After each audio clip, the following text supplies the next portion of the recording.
உடனடியாக வெளியேறணும். கொஞ்சம் தாமதித்தாலும் உங்களுடைய உயிருக்கு நாங்கள் உத்தரவாதம் இல்லை. ஈரானின் அதிக உயர் கட்ட எச்சரிக்கை. அஸ்ஸலாமு அலைக்கும் வரஹ்மத்துல்லாஹி வபரகாத்துஹு. அன்பார்ந்த அனைத்து உறவுகளுக்கும் இனிய மதிய வணக்கம். அன்பார்ந்த உறவுகளே, இப்போ பார்த்தீங்கன்னா வீடியோ வெளியிட்டிருக்கிறாங்க. ஈரான் உடனடியாக அனைவரையும் உடனடியாக இதுக்கு சம்பந்தப்படாத யாருமே இருக்காதீங்க, உடனடியாக வெளியேறுங்க. அப்படி வெளியேறலைன்னா விளைவுகள் அதிகமாக மிக மோசமாக சந்திக்க வரும். டேய் சொல்கிற ஈரான்காரனுக்கு அறிவில்லை அப்படின்னா நீ போடுற இந்த லங்காக்காரனுக்கு அறிவில்லைன்னு தான் சொல்லணும். செய்தி போடுறானுங்க, ஈரான் சொல்லிச்சா சொல்லி அது ஒரு பக்கம். செய்தி போடுறானுங்க, உடனடியாக வெளியேறுங்க, வெளியேறாத பட்சத்தில் மிகப்பெரிய விளைவுகளை சந்திக்க வரும். எப்படி வெளியேறது? கடல்ல இறங்கி நீச்சல் அடிச்சு வாரதா? இல்லை கடல்ல இறங்கி நீச்சல் அடிச்சு வாரதா? இல்லை கையில் 2 ரெக்கையை கட்டிட்டு பறந்து வாரதா? ஃப்ளைட் இல்லை, எந்த ஒரு வசதியும் இல்லை, போக்குவரத்து வசதி இல்லை. அப்போ கடல்ல இறங்கி நீச்சல் அடித்தா வர முடியும்? அதே மாதிரி இந்த நான் போடுறேன் அந்த வீடியோ, நான் இப்போ இது சும்மா வீடியோவில் பேசுகிறது தானே, எடிட்டிங்கில் நான் போடுறேன். அதில் அவன் போட்டுருக்கிறான் எழுதி, அதுவும் எழுதி, சரியா? எழுதி இந்த இருக்குது. நாட்டை விட்டு செல்லுமாறு பொதுமக்களுக்கு ஈரான் எச்சரிக்கை விடுத்துள்ளது, மக்கள் அனைவரும் கவனம். அப்போ பர்சனலாக கால் பண்ணி சொல்லியிருக்காங்க இவருக்கு, உடனே வெளியேற்றுங்க அப்படின்னு. இந்த மாதிரி வீடியோ போடுறவங்களுக்கு தான் குவைத்துடைய உள்துறை அமைச்சகம் என்ன சொன்னாங்கன்னா 3 வருட காலத்துக்கு ஜெயிலில் வச்சு செய்வோம் அப்படின்னு சொன்னாங்க. இவங்கள மாதிரி ஆட்களுக்கு தான். சிலர் அந்த வியூஸுக்கு, சிலர் அந்த இதுதான் சான்ஸ். இப்போது நானும் என்னால் முடிஞ்ச தகவல்களை கொடுக்குறேன். ஏன் விடிய காலையில் விடிய ஜாமத்தில் உட்காந்து கண் முழிச்சு தகவல் கொடுக்குறேன். எங்களுக்கும் வியூஸ் தான், ஆனால் அதையும் தாண்டி மக்களுக்கு நாங்கள் ஏதாவது ஒன்று செய்யணும் அப்படின்ற எண்ணம் அன்றையிலேருந்து இன்னைக்கு வரைக்கும் இருக்கிறதால தான் இன்றைக்கும் இந்த நாட்டில் நீங்கள் எல்லாரும் போனால் கூட என்னால் எல்லாம் போக முடியாது. ஏன்? பாஸ்போர்ட் பிளாக் ஆகியிருக்குது, ஏஜென்சிகளோடைய பிரச்சனை, குவைத் கவர்மெண்ட்டோட பிரச்சனை, குவைத்தி மக்களோட பிரச்சனை, போனஸ் சம்பந்தமாக மக்களுக்காக குரல் கொடுத்ததால் இன்னைக்கு எல்லா பக்கத்துலையும் பிரச்சனையை சார்ந்துச்சு. இன்னைக்கு தனிமரமாக நிற்கிறோம், நாட்டுக்கு கூட போக முடியாமல். ஏன் நாங்களும் ஓரமாக நின்று அப்படியோ கையை கட்டிட்டு பார்த்துட்டு நின்றுருந்தோன்னா இன்னைக்கு அந்த முயற்சி கூட கிடைச்சிருக்காது.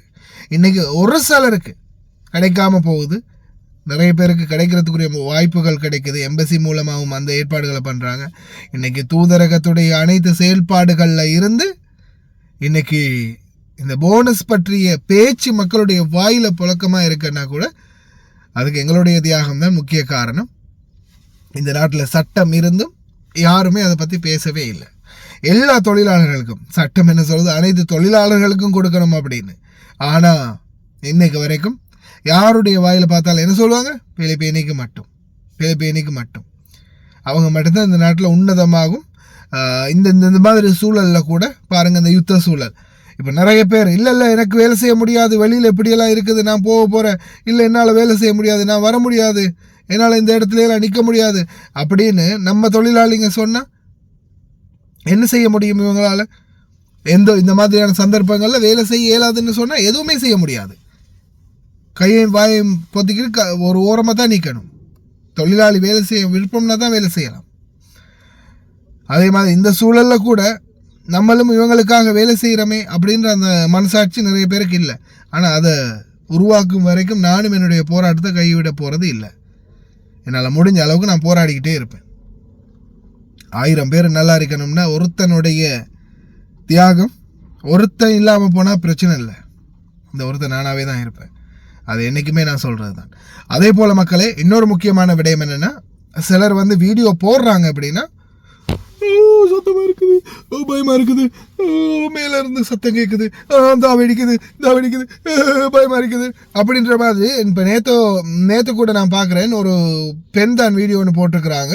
இஸ்பீலியா பக்கத்தில் அடிக்கிறாங்க, வெடிக்குது, ஐயோ காப்பாத்துங்க, என்ன ஆகுமோ ஏதாகுமோ. என்னதான் செய்ய முடியும் இந்த சந்தர்ப்பத்தில்? எதையுமே எதிர்பார்க்க முடியாது. வாரது வானத்திலிருந்து வருது, அதுக்கும் தெரியாது நாம இவங்களை தான் தாக்க போறோம்னு. பார்த்துக்கிட்டு இருக்கிற நம்மளுக்கும் தெரியாது. நடக்கிறது நடந்துதான் ஆகும்.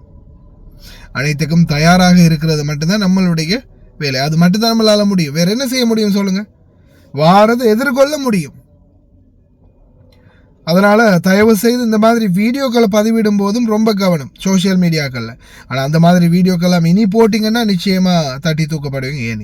என்னையே கூட யாராவது கோர்த்துட்டு பிடிச்சு கொடுக்கறதுக்கு வாய்ப்பு இருக்குது. ஏதோ நம்மள்ட்ட இந்த கூனாட லைசன்ஸ் இருக்குது, ஒஃபிஷியல் நியூஸை போடுறோம் அப்படின்றதால தான் வரைக்கும் தப்பிக்கிட்டு இருக்கிறோம்.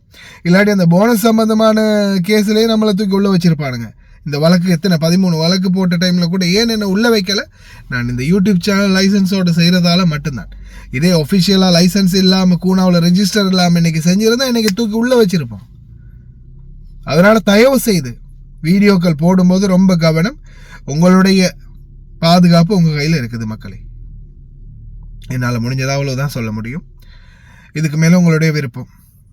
பார்த்து பத்திரமா இருந்துக்கோங்க. ஷாலா எல்லாம் வல்ல இறைவன் அனைவரையும் பாதுகாக்கட்டும். அதே போல் இன்னொரு வீடியோ ஒன்று கிடச்சிச்சு.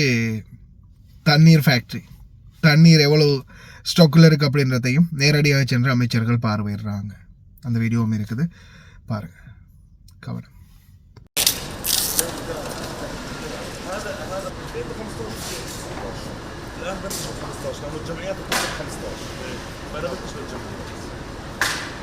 خلاص يروحوا في الماركت هذا يعني ومنازل كثير مضمونه والله يعطيكم العافيه. الله يعافيك.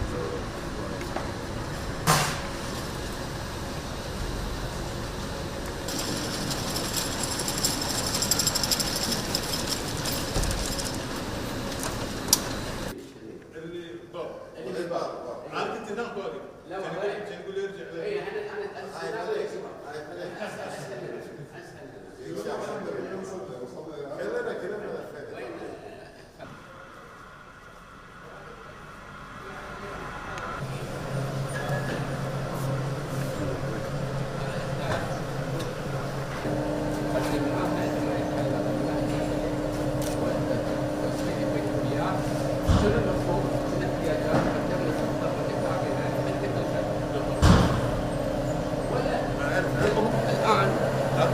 الآن يقول لهم أنا الآن صاحب السنة دعت هذا الموضوع الشكل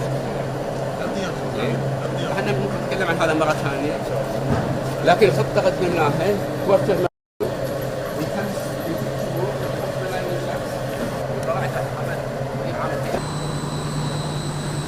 والمعايير في ستاندرد. إذا راح أعطاك 4 سيستم يحتاج حوالي 1,000,000 متر مربع، وهذا كله قدم للدولة في ذاك الوقت. بس انت ايضا الان ما تحتاج تخزن فينش جودز يعني بضاعه منتهيه الصلاح كامله. لا، انا الفكره اللي قدمناها بالاخير ان احنا حنسوي مخزون استراتيجي لمده 15 يوم جاهزه، وبعدين المواد الاوليه تكون موجوده. اذا المواد الاوليه موجوده وخطوط الانتاج شغاله والكهرباء موجوده ما عندك مشكله. امس جهزت كتاب حدث حق وزير الكهرباء ان حنطلب منه يوفر لنا جنريتر في ستاند باي من الجنريتر الكبار اللي 6 اليوم احنا بلغناهم يعني على صفحان نفس الشيء. تقدروا تحطونه. فالجنريتر يكون موجود ستاند باي لنا. احنا الحين المخزن اللي نخزن فيه هو ماتيريال المواد الاوليه والماء. طبعا في اكثر من صنف، ابيض موجود، روتين، جميع احجامه. فيعني الحمد لله المخزون الحين موجود، وقاعد نورد للجمعيات والبقالات والطلبات.